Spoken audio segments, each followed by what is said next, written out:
Hey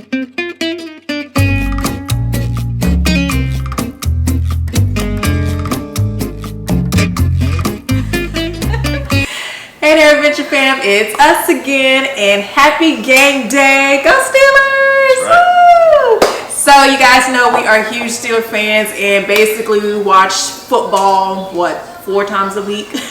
Thursday, Saturday, Sunday, Monday. So it's always game day for us in our house during football season, and you guys know we love the Steelers. All right, so since it's game day, we're going to show you a secret family recipe. Now, I mean, it's not a real difficult one, but this is something we do every Sunday. Literally. Well, I used to do every Sunday back, when I was living near my parents and stuff. So we're gonna have kielbasa and sauerkraut. You put it in a pot. Then you take your sauerkraut. You put it in the pot. Okay, and then you put the lid on it. And you put it on the stove until it's hot. That's our video for today. Don't forget to like, comment, and subscribe. Bye. Peace. That's it? That's it. So you can see the game is going. They are actually in Houston right now. I'm kind of sad that we're not physically at the game, but we're there in spirit. So kielbasa sauerkraut is a must during a Steeler game. We are not going to cut the heads off. We are going to try to be quick so we can watch the game. So without any further ado, let's begin it.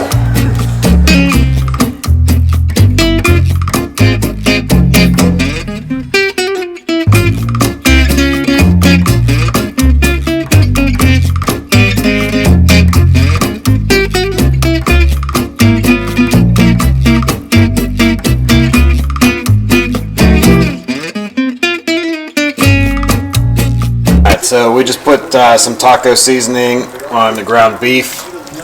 We're doing ground beef this time. Some other options would be like if you happen to have smoked a brisket recently, I guess you could use chicken. That'd be kind of weird though. Chicken, not chips. You can use chili. I mean, any type of meat that you really like. There's not too much that doesn't go with corn chips and cheese. We're just gonna let that simmer, let all the flavors soak together, and it's gotta finish cooking. You still see some red in there.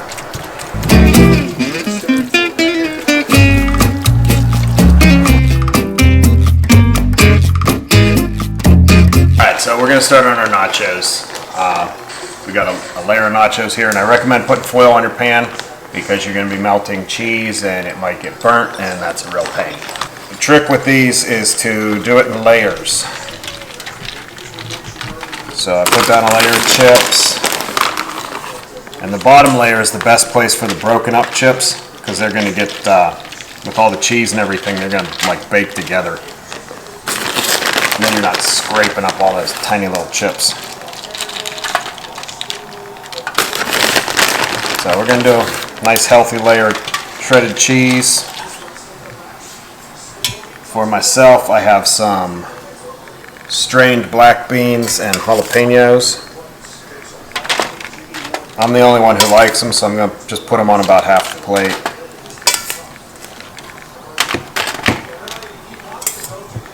Space everything out nice and even. You can,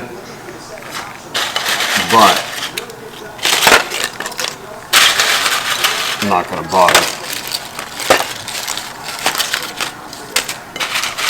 And we're going to do another layer of chips.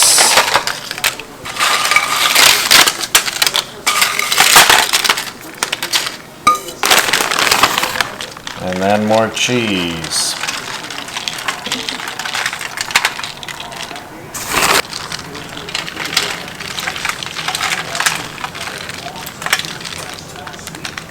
I do eat a lot of cheese. I'm not sure if that's the best thing in the world, but It tastes good. that's how we do it. Guess eating nachos isn't the best thing in the world either. Nope. We could pick a healthier meal, so if you're gonna eat, might as well enjoy it. Beans. Well, getting a little over half. Oh well, I guess I'll just have to eat more than half. So it's like layering your nachos. And we're also going to make some pico in a minute. Let me just throw the rest of these in here. I don't know that I've ever done 3 layers before.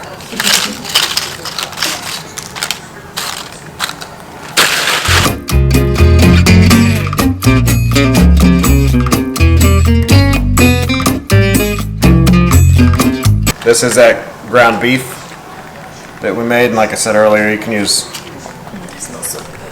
just about any meat you want.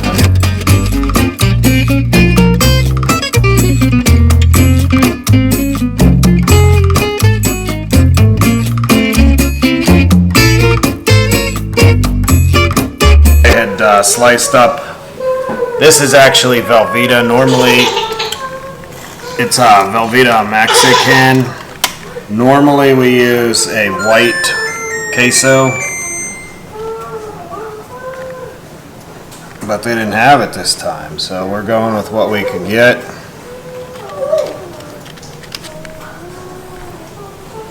What we got here? 4 left. Ooh-wee.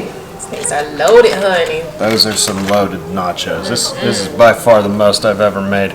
This would probably feed about 10-15 people. You don't need to cook it, the meat's already cooked. So you just need to melt the cheese and maybe get it a little bubbly. Just, brown it on top a little bit. Again, I did the foil. You can see that'll help catch everything and make less of a mess. So here we go. We'll pour it out in a few minutes. Here, we're cutting our tomatoes first.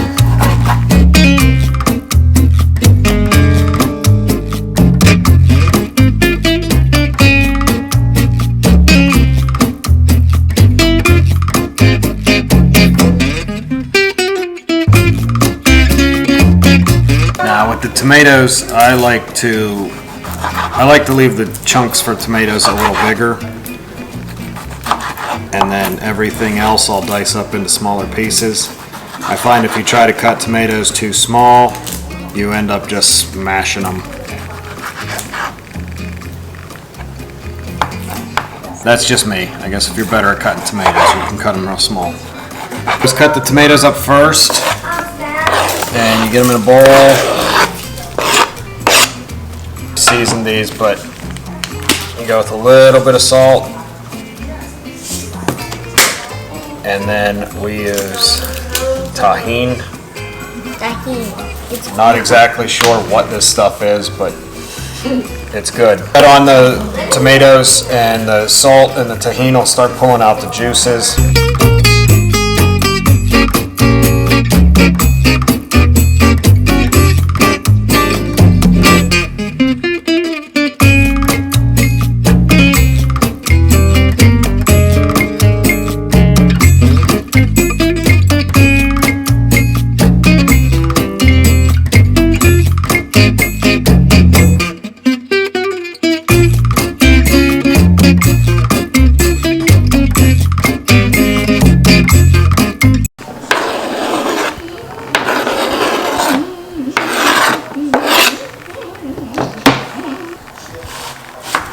I'm using a red onion right now because that's all we have in our cabinet at the moment.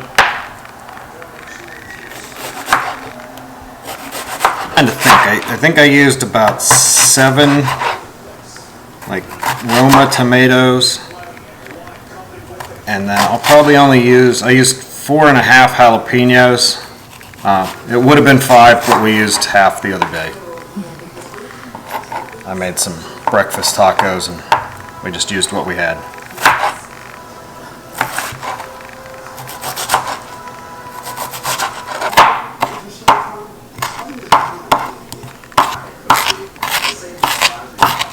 Throw it one more time just in case I missed some spots.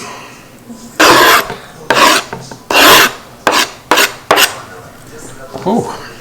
Okay, those onions smell pretty strong, so that's all I'm going to use. If they're not as strong, you might want to throw a little more in, but in this case, we're gonna stick with what we got. Wipe off my cutting board. So, this is our cilantro, and I already pulled the leaves off most of it.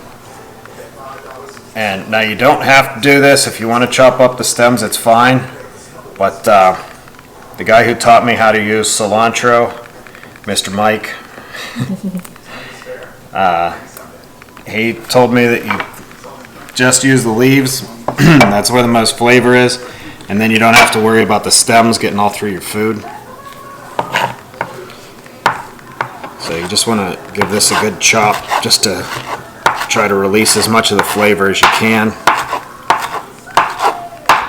Now this is about half of a bunch, because this is actually the second time I've made pico with this batch of cilantro.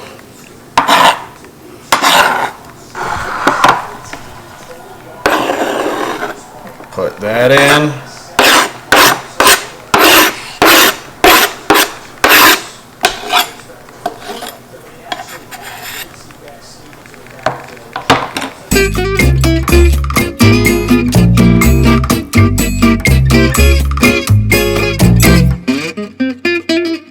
And I always recommend doing the lime after the onion, because then your fingers smell like limes instead of onions.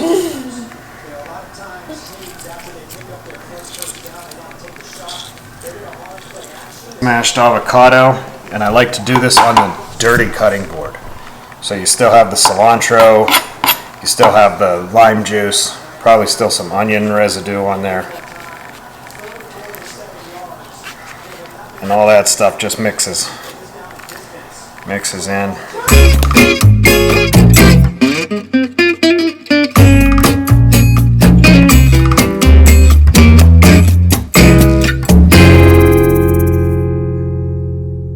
Whatever we got left here.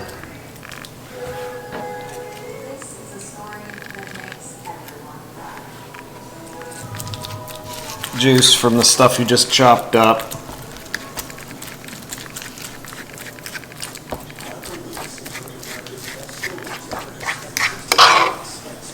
Alright, now it's time to put everything on a plate.